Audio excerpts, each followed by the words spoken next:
Hello everyone, कैसे हैं आप? आशा करते हैं कि आप बहुत अच्छे से अपनी तैयारी को आगे बढ़ा रहे होंगे। फ्रेंड्स, आज के इस वीडियो में काफ़ी इम्पोर्टेंट हम ऑर्गेनाइजेशन को लेकर के आए हैं और इसको काफ़ी हम डिटेल से समझेंगे। United Nation Educational Scientific and Cultural Organization, यानी संयुक्त राष्ट्र शैक्षणिक वैज्ञानिक एवं सांस्कृतिक संगठन के बारे में काफ़ी डिटेल से चर्चा करेंगे। फ्रेंड्स, काफ़ी लंबा स्लाइड ये है, थोड़ा धैर्य को बनाए रखिएगा। कुछ मैप के द्वारा भी हम देखेंगे इस वीडियो में। इसके साथ साथ हम देखेंगे भारत के विशेष संदर्भ में कि क्या भारत के विशेष संदर्भ में ये रिपोर्ट दिया जाता है। इसके साथ हम देखेंगे इसके द्वारा जितने भी रिपोर्ट दिया जाता है वो देखेंगे, और इसके साथ ही जानेंगे कि ये इसके द्वारा जो मनाए जाने वाला जो डे है, इंटरनेशनल डे है, वे सारे डे को के हम इस वीडियो में कवर करेंगे। तो वीडियो थोड़ा लॉन्ग होने वाला है, तो धैर्य को बनाए रखें, ठीक है, धैर्य को बनाए रखें।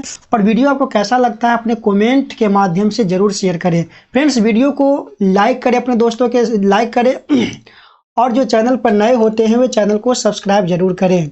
चलिए हम वीडियो की शुरुआत कर लेते हैं। तो अपने धैर्य को बनाए रखें क्योंकि वीडियो लंबा खींचने वाला है। वीडियो की शुरुआत में सबसे पहले हम इसकी प्रमुख बातों को लेकर के समझेंगे। तो याद रखना है कि संयुक्त राष्ट्र शैक्षणिक वैज्ञानिक एवं सांस्कृतिक संगठन, यानी हम चर्चा आज क्या कर रहे हैं, यूनेस्को के बारे में काफ़ी डिटेल से चर्चा करेंगे, काफ़ी डिटेल से। तो केवल धैर्य को अपने बन रखिए, एक एक पॉइंट को हम इसके कवर करने वाले हैं। फिर भारत के विशेष संदर्भ में इसको कवर करने वाले हैं। इसके द्वारा जो रिपोर्ट रिलीज किया जा रहा है उसको हम काफ़ी डिटेल से कवर करेंगे। फिर इसके द्वारा जो डे मनाया जा रहा है उस डे को हम काफ़ी डिटेल से कवर करेंगे। तो फ्रेंड्स, सबसे पहले ये याद रखना है कि यह एक संयुक्त राष्ट्र मतलब यूनाइटेड नेशन का जो एक विशेष एजेंसी है, अंग है। हम इसके बाद ही बहुत सारे ऑर्गेनाइजेशन जो है बारी बारी से हम आप लोग के बीच कवर करने वाले हैं। इसके बाद हम शायद नाटो के बारे में कवर करेंगे, काफ़ी डिटेल से कवर करेंगे, ठीक है ना, क्योंकि आप लोग देखते होंगे यूट्यूब वगैरह पर, तो काफ़ी शॉर्ट वे में आपको मिल जाता होगा। लेकिन हम इस स्पेशल वीडियो में तो काफ़ी लॉन्ग खींचेंगे, ठीक है, ताकि एक एक पॉइंट आप इससे जो है कवर हो सके, क्योंकि ये हमेशा जो डे बाय डे जो है चर्चा में रहता है। इसके द्वारा जो रिपोर्ट रिलीज किया जाता है ये हमेशा चर्चा में रहता है, तो इससे क्वेश्चन बनने की बहुत संभावनाएं हैं, है ना। और बेस्ट तैयारी के लिए जो है आपको ये होना बहुत ज़रूरी है कि कोई भी जो ऑर्गेनाइजेशन या संगठन है उसको काफ़ी हम डिटेल से कवर कर लें। चलिए तो हम आगे लेकर चल लेते हैं। याद रखना है कि यह शिक्षा, विज्ञान एवं संस्कृति के क्षेत्र में अंतर्राष्ट्रीय सहयोग के माध्यम से शांति स्थापित करता है। किसके रूप में करता है? शिक्षा फैला करके, विज्ञान और संस्कृति को बढ़ावा दे करके ये जो है अंतर्राष्ट्रीय मतलब ऑल ओवर वर्ल्ड में जो है ये शांति स्थापित करने का काम करता है। यूनेस्को संयुक्त राष्ट्र सतत विकास समूह यानी सस्टेनेबल डेवलपमेंट गोल, काफ़ी हम डिटेल से चर्चा करेंगे इसके बारे में। लॉन्ग वीडियो इसके बारे में हम लाएंगे, ठीक। धैर्यता बना करके वीडियो को आनंद लें, और इसका नोट्स अगर लेना चाहते हैं, पीडीएफ लेना चाहते हैं, तो आप मेरे टेलीग्राम चैनल से इससे पीडीएफ को ले सकते हैं। डिस्क्रिप्शन में हम उसका लिंक डाल देंगे, या डायरेक्ट टेलीग्राम पर सर्च कीजिए एजे स्टडी लाइव, ठीक है, वहाँ पर आपको इसका पीडीएफ मिल जाएगा, है ना। तो याद करना है यूएनएसडीजी के बारे में, सस्टेनेबल डेवलपमेंट गोल, ये भी आपका यूनाइटेड नेशन का एक पार्ट है। काफ़ी डिटेल से हम कवर करेंगे। इससे सबसे पहले हम इसके बारे में काफ़ी डिटेल से कवर करेंगे, क्योंकि ये इसके बहुत सारे विशेष अंग हैं, और ये इसका सबका क्या है, हेड है, बाप है, ठीक है ना, याद रखना है। चलिए आगे अगर हम बात कर लेते हैं, संयुक्त राष्ट्र की एजेंसियों एवं संगठनों के इस समूह का उद्देश्य सतत विकास लक्ष्य को पूरा करना है। तो आपको पता होगा कि सतत विकास लक्ष्य क्या है। याद रखना है 17 गोल जो है निर्धारित किया गया है सतत विकास लक्ष्य के लिए। हम इसको काफ़ी डिटेल में कवर करने वाले हैं। आप लोग धैर्यता को बनाए रखें, बारी बारी से हम पूरे लेक्चर को जो है समेट लेंगे स्थिर से, ठीक ना।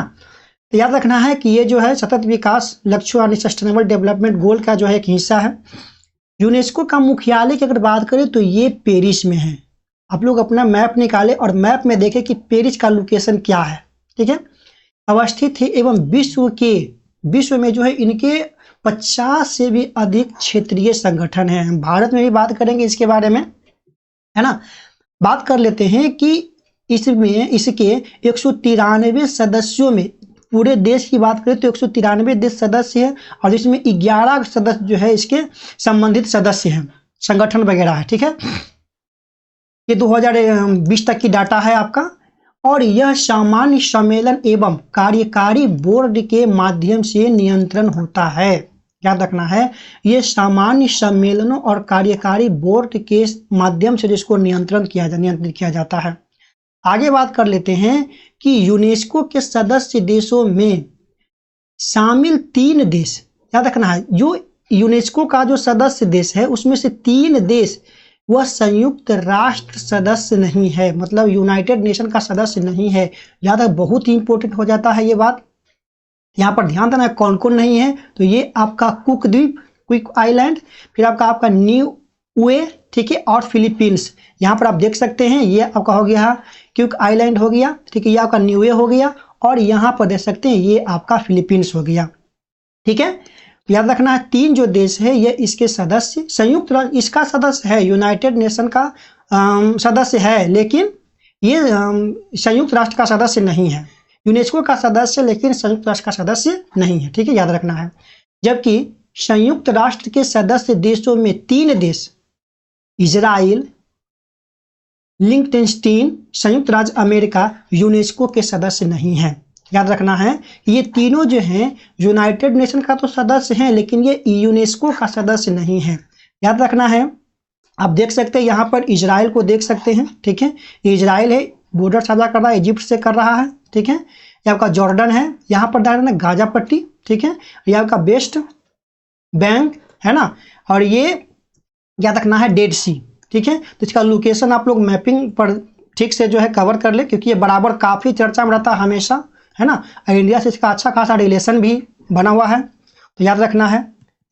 इसके साथ अगर बात करें, ये लिंक्टेनस्टीन के बारे में काफ़ी ध्यान से अगर देखा जाए तो ये पता है ये यूरोपीय कंट्री का एक देश है, ये यूरोपीय कंट्री का एक देश है। ठीक है, याद रखना है, ये इसका इम्पोर्टेंस ये है कि ये छोटा सा देखिए जो कि ऑस्ट्रिया के और फ्रांस के बीच में पड़ता है। याद रखना है कि ये डबल लैकलैंड कंट्री है, लॉकलैंड कंट्री है, ठीक है ना। एक और पूरे वर्ल्ड में जो है 2 ऐसे देश है जो डबल लॉकलैंड कंट्री है, तो एक तो आपका ये हो गया, और दूसरा आपको कमेंट करना है कि दूसरा कौन है। आपको हिंट बता दें कि ये सेंट्रल एशिया में पड़ता है। ठीक है, अब ध्यान दें इस पर, तो ये आपका हो गया, फिर इसको तो आप जानवे करते हैं। अब बात कर लेते हैं यूनेस्को के निम्नलिखित उद्देश्य, इसका उद्देश्य क्या है। तो सभी के लिए गुणवत्तापूर्ण शिक्षा और उन्हें उम्र भर सिखाने हेतु प्रेरित करना, माने गुणवत्तापूर्ण शिक्षा। याद रखना है, गुणवत्तापूर्ण शिक्षा जो है सस्टेनेबल डेवलपमेंट गोल का भी एक हिस्सा है, मतलब 2030 एजेंडा का भी एक हिस्सा है, जो कि 3रे नंबर पर इसे रखा गया है। ठीक है ना, याद रखना है, कहाँ रखा गया, 3रे नंबर पर इसे कवर किया गया, रखा गया। हम काफ़ी डिटेल से चर्चा करेंगे, ठीक है, थोड़ा धैर्य को बनाए रखें। पहले जो कवर कर रहे हैं उसको हम ठीक से कवर कर लेते हैं, है ना। चलिए, तो ये आपका हो गया सतत विकास के लिए नीति एवं विज्ञान संबंधित ज्ञान का उपयोग करना। ठीक है, याद रखना है, 1 मिनट, ये हो गया आपका। तो यहां पर हम 1 मिनट इंतजार कीजिए। चलिए, हाँ ठीक है। सतत विकास के लिए नीति एवं विज्ञान संबंधित ज्ञान को का उपयोग करना, उभरती सामाजिक और नैतिक चुनौतियों को संबोधित करना। ठीक है, ये सब जो इसका मुख्य कार्य है। चलिए, अगर हम आगे बात कर लेते हैं कि सांस्कृतिक विविधता, परस्पर संवाद एवं शांति के प्रवृत्ति को प्रोत्साहित करता है। संचार एवं सूचना के माध्यम से समावेशी ज्ञान से युक्त समाज का निर्माण करना। विश्व के प्राथमिकता वाले क्षेत्रों जैसे कि अफ्रीका, ठीक है, और आपका लैंगिक समानता पर जो है यहाँ पर ध्यान देना है। लैंगिक समानता की बात करें तो ये आपका सस्टेनेबल डेवलपमेंट गोल का भी ये हिस्सा है, याद रखना है, जो कि आपका पढ़ता है जेंडर इक्वलिटी 5वें नंबर पर पढ़ता है। ठीक है, चलिए, तो ये आपका हो गया। आगे हम बात कर लेते हैं इसकी इतिहास की। अगर हम बात करें तो वर्ष 1942 में द्वितीय विश्व युद्ध के दौरान जो बहुत सारे ऑर्गेनाइजेशन का जो है स्थापना किया गया, उसी में एक ये आपका यूनेस्को है। तो वर्ष 1942 में द्वितीय विश्व युद्ध के दौरान धुरी राष्ट्रों का सामना कर रहे यूरोपीय देशों ने यूनाइटेड किंगडम में conference of allied ministers of education का आयोजन किया था, यानी इसे क्या कहते हैं हम, CAME, केम। अब याद रखना है कि केम के प्रस्ताव के आधार पर एक शैक्षिक और सांस्कृतिक संगठन की स्थापना के लिए नवंबर 1945 में लंदन में संयुक्त राष्ट्र सम्मेलन बुलाया गया। संयुक्त राष्ट्र सम्मेलन कहाँ, लंदन में बुलाया गया। सम्मेलन के अंत में 16 नवंबर 1945 को जो है यह यूनेस्को का स्थापना हुआ। याद रखना है भारत भी जो है इसकी स्थापना से ही इसका सदस्य है। याद रखना है कब, 16 नवंबर 1945 का जो है इसका स्थापना हुआ। ठीक है, आगे बात कर लेते हैं यूनेस्को की विशेषताएं की। अगर बात करें तो ये शिक्षा जीवन बदल देता है, इसकी प्रमुख विशेषता है शिक्षा जो है जीवन बदल देता है। अभी के जो दौर है ना, इसमें अगर एजुकेशन आपका सही है, अगर एजुकेशन आपका बेहतर है तो आप एक सफल नागरिक कहलाइएगा और देश की जो है विकास में काफी बड़ा आप योगदान दे सकते हैं। ठीक है, याद रखना है कि यूनेस्को संयुक्त राष्ट्र की एकमात्र ऐसी एजेंसी है जिसे शिक्षा के सभी पहलुओं को शामिल करने का अधिकार प्राप्त है। VVI पॉइंट ये आपका हो जाता है, शिक्षा के सभी पहलुओं को जो है इसमें शामिल किया गया है। यूनेस्को को सतत विकास लक्ष्य 4 के माध्यम से वैश्विक शिक्षा एजेंडा 2030 का नेतृत्व सौंपा गया है। एजुकेशन 2030 फ्रेमवर्क फॉर एक्शन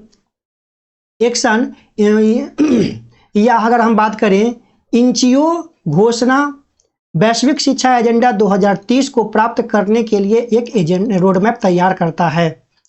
कड़ा है कि इसके कार्यों में शुरुआती शिक्षा से लेकर के उच्च शिक्षा और उसके आगे तक के शैक्षणिक शिक्षा भी शामिल है। मतलब तीनों प्रकार की शिक्षा को ध्यान देता है, एक उच्च शिक्षा, शुरुआती शिक्षा और जो इसके आगे की भी जो शिक्षा लेना कोई चाहता है तो उस पर भी यह ध्यान देता है। इसके विषयों में वैश्विक नागरिकता एवं सतत विकास, मानवाधिकार और लैंगिक समानता, स्वास्थ्य और HIV और एड्स के साथ ही तकनीकी एवं व्यावसायिक कौशल विकास भी इसमें शामिल है। हम आगे काफी डिटेल से चर्चा करेंगे ये सारी बातों का। ठीक है, बात कर लेते हैं कि धरोहर की रक्षा एवं संरचनात्मक को बढ़ावा देना दूसरा इसका मेन उद्देश्य है। यह सत्य प्रतीत होता है, याद रखना है कि सत्य प्रतीत होता है कि एक मजबूत सांस्कृतिक घटक के बिना कोई भी विकास सतत नहीं हो सकता है। याद रखना है कि प्रत्येक देश के अंदर जो राज्य है, गांव है ना, उसका एक जो है अपना कल्चर है। ठीक है, तो जब तक वो अपने कल्चर को नहीं प्रोटेक्ट करता है, संभालता है, आगे नहीं बढ़ाता है सही रूप से, तब तक जो है देश का विकास संभव नहीं है। यूनेस्को ने विकास की रणनीतियों और प्रक्रियाओं में संस्कृत को उचित स्थान देने के लिए एक त्रिस्तरीय दृष्टिकोण अपनाया है। मतलब संस्कृति को जो एक विशेष स्थान देने के लिए त्रिस्तरीय दृष्टिकोण अपनाया है, जिसमें पहला क्या है कि संस्कृति एवं विकास के लिए दुनिया भर में वकालत करना। ये संस्कृति एवं विकास के लिए दुनिया भर में वकालत करता है, मतलब जितने भी धरोहर है उसको संरक्षण करने के लिए ये विशेष पहल योजनाएं जो है चलाते रहता है। ठीक है, आगे हम बात करेंगे इसके बारे में भी। याद रखना है कि स्पष्ट नीतियों एवं कानूनी ढांचे को निर्धारित करने के लिए अंतर्राष्ट्रीय समुदायों के साथ जुड़ना, फिर संरचनात्मक उद्देश्यों को मजबूत करने, सांस्कृतिक पहलुओं को प्रोत्साहित करने एवं विरासतों को सुरक्षित रखने के लिए स्थानीय हितधारक तथा सरकारों की सहायता हेतु जमीनी स्तर पर कार्य करना। मतलब बेस लेवल से जो है यह उसको ऊपर उठाता है, शुरुआती लेवल से इसको ऊपर उठाता है। ठीक है, आगे अगर हम बात करें इसके बारे में तो विश्व की सांस्कृतिक और प्राकृतिक विरासत के बचाव एवं सुरक्षा के लिए यूनेस्को के कुछ महत्वपूर्ण अभियान एवं अंतर्राष्ट्रीय विधियां हैं, याद रखना है। विश्व की जो है सांस्कृतिक और प्राकृतिक को सुरक्षित रखने के लिए जो है इसकी विशेष प्रवृत्तियां जो है वो अंतर्राष्ट्रीय लेवल पर जो है यह साझा करता है। पहले अगर बात करें तो सांस्कृतिक अभिव्यक्ति की विविधता को संरक्षण एवं संवर्धन पर अभिसरण करना है, जो कि 2005 में स्टार्ट किया गया है। अमूर्त सांस्कृतिक विरासत के संरक्षण के लिए अभिसमय करना, याद रखना है कि जो कलकत्ता का जो दुर्गा पूजा है ना, उसको जो है अमूर्त रूप में, अमूर्त सांस्कृतिक धरोहर के रूप में जो है यूनेस्को द्वारा उसे चुना गया है। ठीक है। फिर सांस्कृतिक विविधता पर सार्वभौमिक घोषणा 2001 में किया गया है। अंतः जलीय सांस्कृतिक विरासत के संरक्षण पर अभिसमय करना 2001 में इसकी शुरुआत किया गया। विश्व सांस्कृतिक और प्राकृतिक विरासत के संरक्षण पर अभिसमय करना यह 1972 में किया गया था। ठीक है ना। याद रखना है कि सांस्कृतिक संपदा के अवैध आयात निर्यात तथा स्वामित्व के हस्तांतरण एवं पर प्रतिबंध एवं रोकथाम समाधानों का अभिसमय जो कि 1970 में किया गया है। माने कोई भी अगर सांस्कृतिक संपदा को अवैध आयात करता है या निर्यात करता है, मतलब उसका व्यापार के रूप में अगर इस्तेमाल करता है, तो उस पर जो है रोकथाम करने के लिए काफी यह प्रयासरत है। ठीक है, चलिए आगे बात कर लेते हैं। तो याद रखना है कि विज्ञान हमें वर्तमान में आर्थिक इसके सतत विकास के लिए जो विज्ञान के रूप में जो योगदान निभा रहा है, उसकी अगर हम बात करें तो विज्ञान हमें वर्तमान में आर्थिक, ठीक है, सामाजिक एवं पर्यावरण चुनौतियों का सामना करने एवं सतत विकास की स्थिति प्राप्त करने में समर्थ बनाता है ना। सामाजिक, आर्थिक, सामाजिक और पर्यावरणीय तीनों चुनौतियों को जो है यह हम आगे बढ़ाने में, इसको स्थिर करने में जो है, संतुलन करने में यह काफी मददगार है। यूनेस्को देश को वैज्ञानिक प्रौद्योगिकी नवाचार में निवेश करने, ठीक है, राष्ट्रीय विज्ञान नीतियों के विकास, उनकी विज्ञान प्रणालियों में सुधार करने और प्रौद्योगिकी और नवाचार संकेतकों के माध्यम से प्रदर्शन की निगरानी एवं मूल्यांकन की क्षमता निर्मित करने के लिए काम करता है। ठीक है। इसके साथ ही यह यूनेस्को अपने सदस्य देशों को वैज्ञानिक प्रौद्योगिकी के उपयोग के बारे में विशेष रूप से जैविक नैतिकता के क्षेत्र में जानकारी के आधार पर निर्णय लेने के लिए प्रोत्साहित करने हेतु एक कार्य करता है।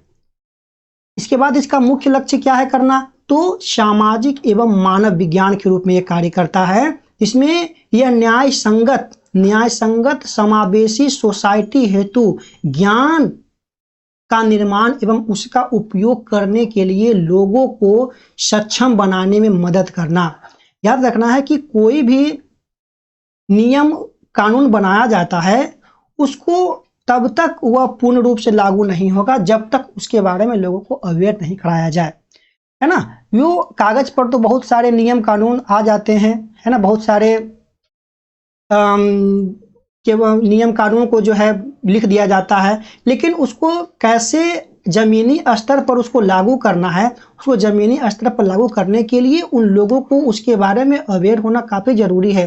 जैसे कि बात करें भारत की, अगर बात करें संविधान में वर्णित जो फंडामेंटल राइट है, मूल अधिकार है, वो अगर स्थानीय लोगों को, मतलब ग्राउंड लेवल पर अगर इसकी शिक्षा दी जाए, लोगों को शुरू से ही अवेयर कराया जाए कि आपका जो अधिकार क्या है, मौलिक अधिकार क्या है ना, फंडामेंटल राइट क्या है, अगर शुरू से ही लोगों को इसके बारे में एजुकेट कराया जाए तो ये काफ़ी हद तक जो है देश को जो है आगे बढ़ाने में, लोगों को जो है एक सही नागरिक बनाने में, जो अपने हक को जानने में जो है काफ़ी मददगार साबित हो सकता है। लेकिन ये होता क्या है कि किताबी स्तर पर तो, कागजों स्तर पर तो लागू हो जाता है, लेकिन ज़मीनी स्तर पर लोगों के बीच इसका जो है प्रचार या लोगों को समझाना ये काफ़ी नामुमकिन सा हो जाता है ना। अभी भी बहुत सारे गांव की अगर बात करें, ठीक है, तो लोगों को यह जानकारी नहीं है कि हमारा जो राइट दिया गया, फंडामेंटल राइट है संविधान में, वह क्या है ना। किताबों में तो है लेकिन ज़मीनी स्तर पर नहीं है। जो सरकारी स्कूल वगैरह है, ठीक है, सरकार का जो स्कूल वगैरह है, अगर शुरू से ही जमीनी स्तर से उसको एम्प्लॉय किया जाए, बढ़ाया जाए, ठीक है, तो काफ़ी हद तक जो है लोगों को सोचने और समझने में योगदान दे सकता है।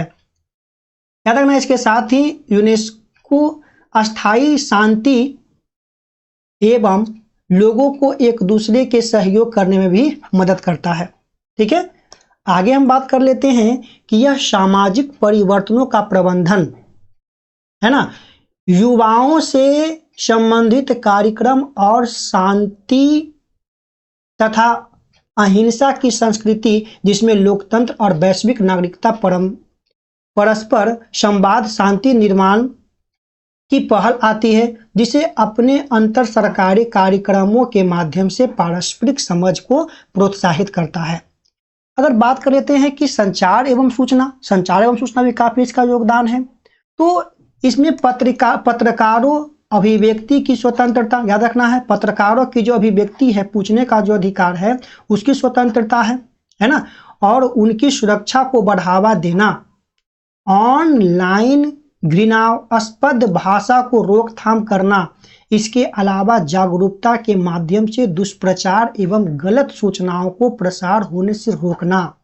अभी क्या है कि लोग अफवाहों में, अगर कोई भी ऐसी अफवाह उठ करके सामने आता है, ठीक है, जो लोगों को एक भयभीत करने योग्य होता है, वो काफी तेजी से जो है वायरल हो जाता है ना, और जो उस लेवल से वो आगे बढ़ता है, ताकि जो आगे चल करके वो काफी नुकसान देने योग्य हो जाता है।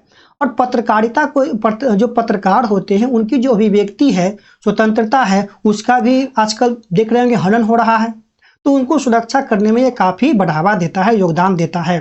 ठीक है, यह स्वतंत्र समाधान को प्रोत्साहित करके, जिसमें मुक्त शैक्षणिक संस्थान, ठीक है, मुक्त शैक्षणिक संस्थान, फिर हाशिए के लोगों को तक पहुंचाना और साइबर स्पेस बहुभाषावाद शामिल है, के माध्यम से ज्ञान एवं सूचनाओं तक सार्वभौमिक पहुंच में भी इसमें सहायता करता है। ठीक है, आगे अगर हम बात करें तो यूनेस्को का लैंगिक समानता के रूप में अगर देखें, तो यूनेस्को का मत है कि पुरुष और महिलाओं को समान नागरिक के रूप में समान अवसर, विकल्प, क्षमता, शक्ति, ज्ञान का अवसर प्रदान करना, ये काफी इम्पोर्टेंट है। लैंगिक समानता काफी इम्पोर्टेंट है, BBI है, इसको जितना जल्दी अगर लेवल में ले आया अगर जाता है, तो देश का जो है विकास बहुत ही तीव्र गति से होने वाला है ना। देखा क्या जा रहा है कि अगर अभी भी वर्तमान समय में गांव, खासकर अगर गांव की बात करें, तो वहां पर अभी भी महिलाओं को जो है, लड़कियों को जो है भाव से देखा जाता है। उनका जन्म लेना जो है लोगों को दुश्वार हो जाता है। जब उनका जन्म होता है तो लोग एक अलग भाव से उनका परवरिश करते हैं।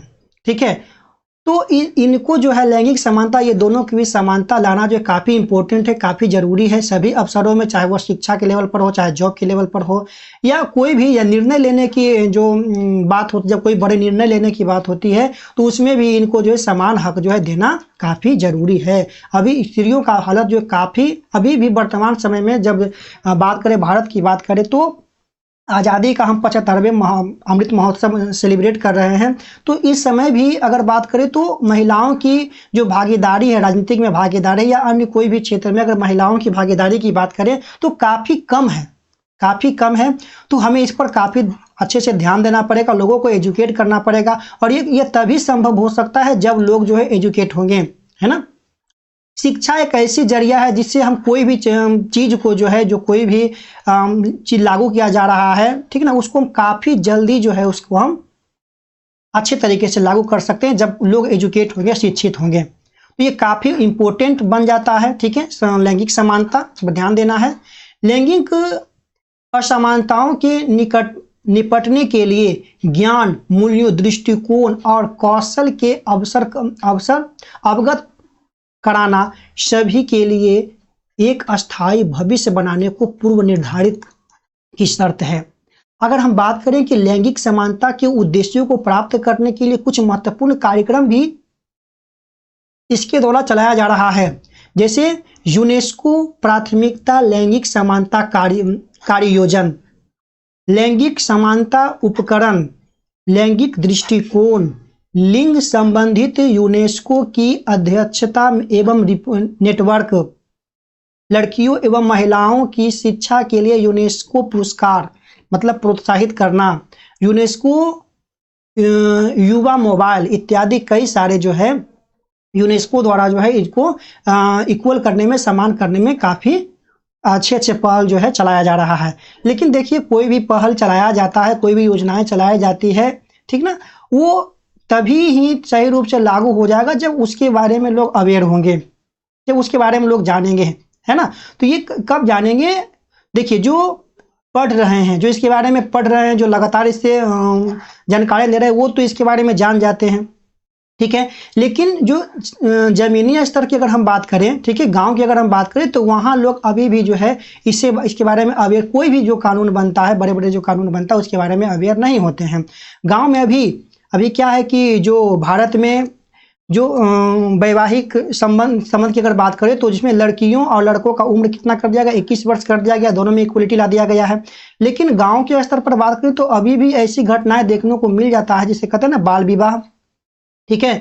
रानी गैडिलियो की इतिहास एक बार जरूर उठा करके देखिएगा, है ना, ये काफ़ी रोचक है, जिन्होंने ब्रिटिश सरकार को जो है खत लिख करके जो है, ब्रिटिश विक्टोरिया के खत लिख करके जो है एक नए संविधान, एक नए प्रावधान को जो है लागू किया विवाह को लेकर के, ठीक है।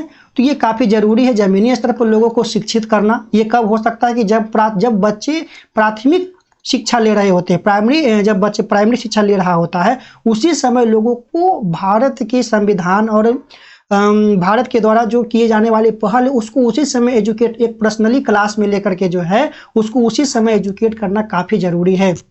या अगर हम बात करें जमीनी स्तर पर महिलाओं को अगर शिक्षित करना है, तो अधिकांश अगर महिलाओं की अगर हम बात करें तो वो टीवी सीरियल्स देखती है ना। और टीवी सीरियल्स में जो ऐड अभी भारत में जो है इसका एक पहल भी किया गया है, देखते हैं कहाँ तक ये सफल होता है। जो टीवी एड्स जो आता है, वो टीवी एड्स में ये ऐसा होना चाहिए कि जो एड्स दिखाया जाए, जो भारत सरकार की पहल है जिसे फंडामेंटल राइट्स, काफ़ी इंपॉर्टेंट हो जाता है, इसे ये काफ़ी इंपॉर्टेंट हो जाता है ना। इसको अगर टीवी के माध्यम से जब ऐड वगैरह आता है या समाचार न्यूज़ वगैरह आता है, उसके माध्यम से अगर इसको सरकार पहल करे लोगों तक पहुंचाना, तो ये काफ़ी ज़्यादा जो है इसमें बढ़ावा आएगा, है ना। तो ये काफ़ी अच्छा हो सकता है एड्स के माध्यम से, कि अधिकांश लोग अगर गाँव की बात करें तो अभी भी जो है अपने अधिकतम समय जो है जब छुट्टी वाला समय होता है तो वो टीवी सीरियल पर ही वो बिताते हैं। तो ये काफ़ी इंपॉर्टेंट हो जाता है, ठीक है ना, इस पर ध्यान देना होगा, याद रखना है। अगर बात करें यूनेस्को के कुछ महत्वपूर्ण कार्यक्रम, ठीक है, तो यूनेस्को विश्व विरासत संमेलन एवं सूची, याद रखना है, यूनेस्को विश्व विरासत एवं सूची, है ना, मतलब विश्व की जो विरासत है, धरोहर है, उसे यूनेस्को में शामिल कर करके उसे संरक्षित करना।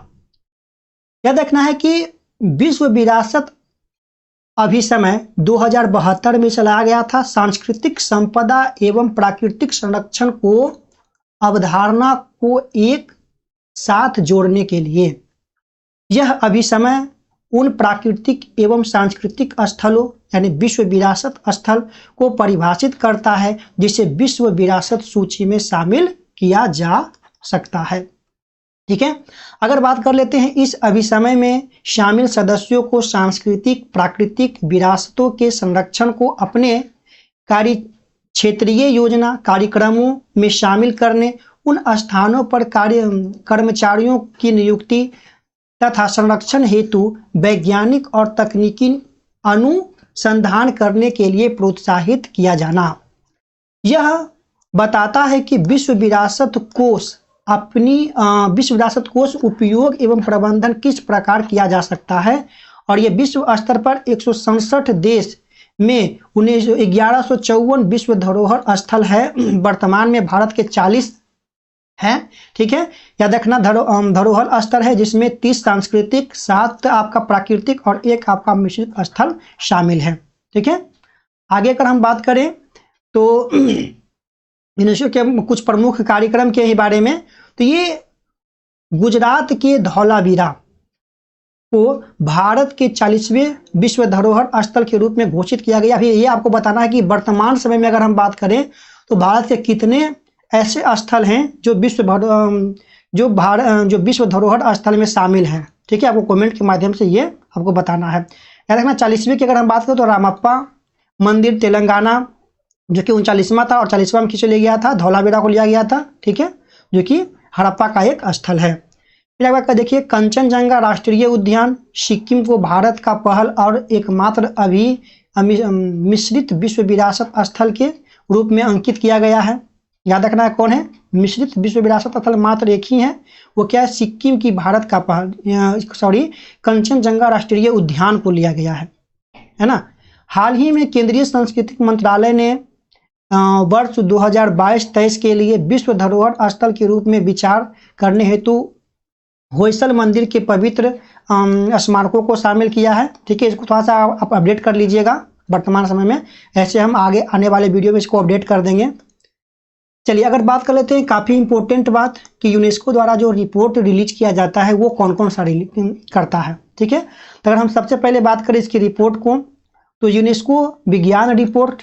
ठीक है, इसमें क्या है कि यूनेस्को विज्ञान रिपोर्ट विश्व भर में नियमित रूप से विज्ञान, प्रौद्योगिकी, नवाचार, शासन, ठीक है, का खास तौर पर करता है। यह रिपोर्ट विकास एवं शांति के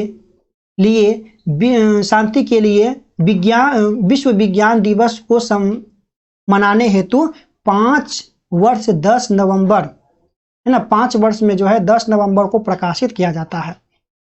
याद रखना है, ग्लोबल एजुकेशन मॉनिटरिंग रिपोर्ट इसी के द्वारा रिलीज किया जाता है, ग्लोबल एजुकेशन मॉनिटरिंग रिपोर्ट। देखिए इसमें होता क्या है, तो global education monitoring report SDG agenda, ठीक है, सस्टेनेबल डेवलपमेंट जो गोल है उसको लेकर के चलता है, में शिक्षा पर सतत विकास लक्ष्य है ना 4 याद रखना है, चौथा पर इसका चल रहा है, एवं उसके 10 लक्ष्यों तथा शिक्षा से संबंधित अन्य लक्ष्यों को प्रगति का आकलन करती है। फिर global education monitoring GEM report शिक्षा पर सतत विकास लक्ष्य SDG 4 और उसके 10 लक्ष्यों को साथ साथ इस सस्टेनेबल डेवलपमेंट गोल एजेंडा जो कि 2030 एजेंडा इसे कहते हैं हम, याद रखना है 2030 एजेंडा, ठीक है, में अन्य संबंधित शिक्षा लक्ष्यों को प्रगति का मूल्यांकन करती है। याद रखना है। आगे बात करें इसको, तो मैकब्राइड रिपोर्ट जो कि 2080 से रिलीज किया जा रहा है। मैकब्राइड आयोग की व्यापक रिपोर्ट को मेनी वायलेंस वन वर्ल्ड है ना, मेनी वॉइसेस और वर्ल्ड वन वर्ल्ड के नाम से जो है जाना जाता है। ठीक है, यह आधुनिक समाज में विशेषकर मास मीडिया न्यूज से संबंधित संचार समस्याओं का विशेष करती है। इसके साथ ही इसमें नई तकनीकी को उत्पत्ति पर विचार करता है एवं भविष्य में शांति और मानव विकास हेतु इन समस्याओं को समाप्त करने के लिए एक तरह के संचार नई वैश्विक सूचना एवं संचार आवेश का सुझाव देती है। ठीक है, आगे अगर हम बात कर लेते हैं कि भारत के लिए यूनेस्को की स्टेट ऑफ एजुकेशन रिपोर्ट दिव्यांग, मुख्य रूप से दिव्यांग बच्चा के लिए, ठीक है, तो इसमें क्या है कि यह 2019 से यह रिपोर्ट रिलीज किया जा रहा है। याद रखना है, इस वार्षिक रिपोर्ट का प्रथम संस्करण 2019 में किया गया था। ठीक है, जिसे भारत में यूनेस्को द्वारा प्रकाशित किया जा रहा है। यह दिव्यांग बच्चों की शिक्षा के अधिकार के संबंध में उपलब्धियों और चुनौतियों पर प्रकाश डालती है। ठीक है, यूनेस्को की स्टेट ऑफ एजुकेशन रिपोर्ट 2019 में जो है, थोड़ा सा कलर चेंज कर लेते हैं हम इसका, ठीक है, ये शिक्षा के अधिकार के संबंध में उपलब्धियों और चुनौतियों पर प्रकाश डालती है। यूनेस्को की स्टेट ऑफ एजुकेशन रिपोर्ट 2019 शिक्षा प्रणाली को यह समझाने में सहायक साबित हो सकती है कि दिव्यांग बच्चों की शिक्षा को जरूरत क्यों है ना। दिव्यांग बच्चों का जो है शिक्षा का जरूरत क्यों है।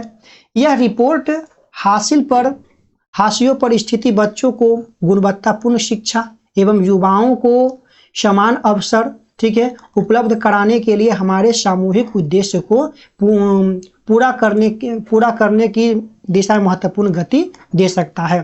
बात करें संयुक्त राष्ट्र शैक्षणिक, वैज्ञानिक और सांस्कृतिक संगठन यूनेस्को ने 2021 state of the education report in India के निष्कर्ष बड़े पैमाने पर आवधिक श्रम बल सर्वेक्षण और शिक्षा के लिए एकीकृत जिला सूचकांक प्रणाली डेटा 2018-19 के विशेष रूप पर आधारित है।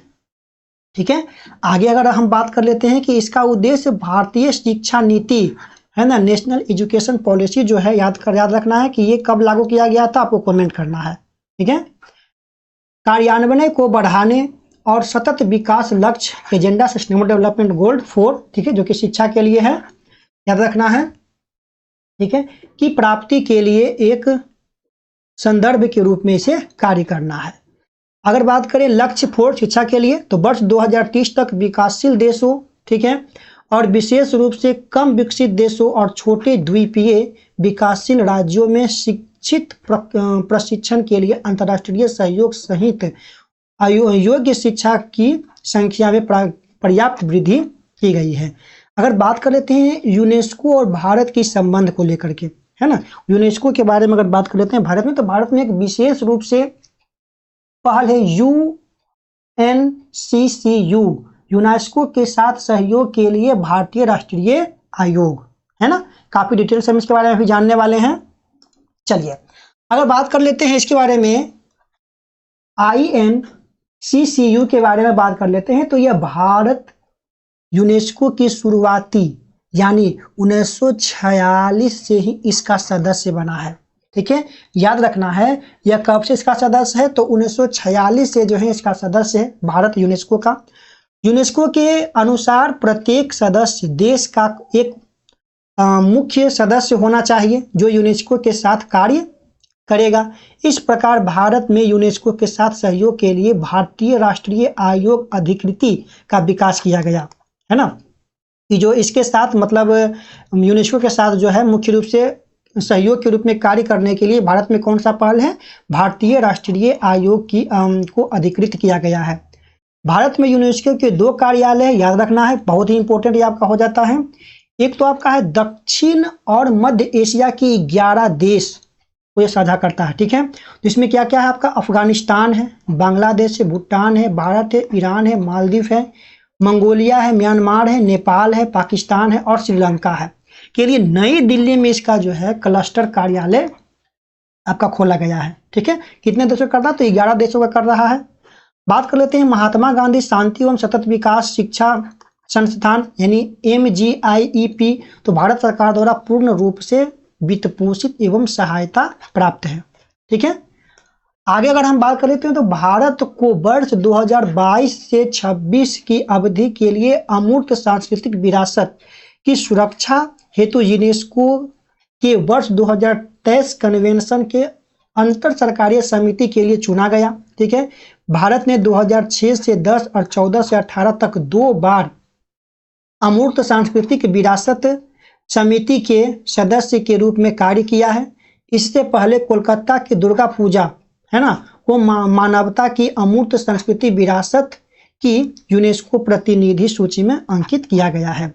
अब बात कर लेते हैं यूनेस्को के अंतर्राष्ट्रीय पुरस्कार के बारे में। तो याद रखना है अगर बात करें पुरस्कार को लेकर के, तो सहिष्णुता एवं अहिंसा को प्रोत्साहित करने के लिए यूनेस्को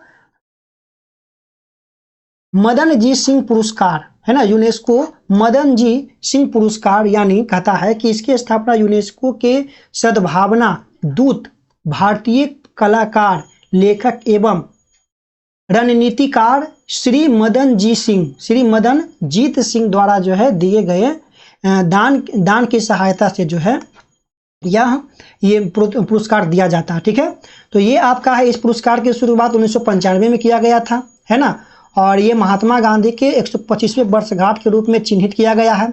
बात करें कि वर्ष 1996 में इस पुरस्कार के प्रत्येक 2 वर्षों में दिया जाता है, और 2002 में इस पुरस्कार के तहत दी जाने वाली रकम की बात करें तो 1 लाख US डॉलर जो इसमें दिया जाता है। विज्ञान के प्रचार प्रसार के लिए यूनेस्को कलिंग पुरस्कार दिया जाता है। ठीक है, यह पुरस्कार की स्थापना भारत में कलिंग फाउंडेशन ट्रस्ट के अध्यक्ष एवं संस्थापक श्री विजयानंद पटनायक के द्वारा किए गए दान के द्वारा वर्ष 1951 में यूनेस्को द्वारा जो है दी जाती है। ठीक है, तो यह आपका भारत के इसके साथ संबंध हो गया। अब बात कर लेते हैं काफ़ी इम्पोर्टेंट कि यूनेस्को द्वारा जितने भी इंटरनेशनल लेवल पर जो डे मनाया जाता है वे सारे डे को हम कवर कर लेते हैं इस वीडियो में। ठीक है, तो फ्रेंड्स याद रखना है, सबसे पहले हम शुरुआत कर लेते हैं, एकदम कंटिन्यू आपका चलेंगे। ठीक है, तो 24 जनवरी को मनाया जाता है इंटरनेशनल डे ऑफ एजुकेशन, याद रखना। ठीक है, फिर अगर बात कर लेते हैं 11 फरवरी, तो 11 फरवरी को international day of women and girls in science day मनाया जाता है। 21 फरवरी को क्या मनाया जाता है, तो international mother language day, international mother language day. ठीक है, 4 मार्च को क्या मनाया जाता है, world engineering day for sustainable development. 8 March को इंटरनेशनल वुमेन्स डे। 21 मार्च को international day of elimination of racial discrimination.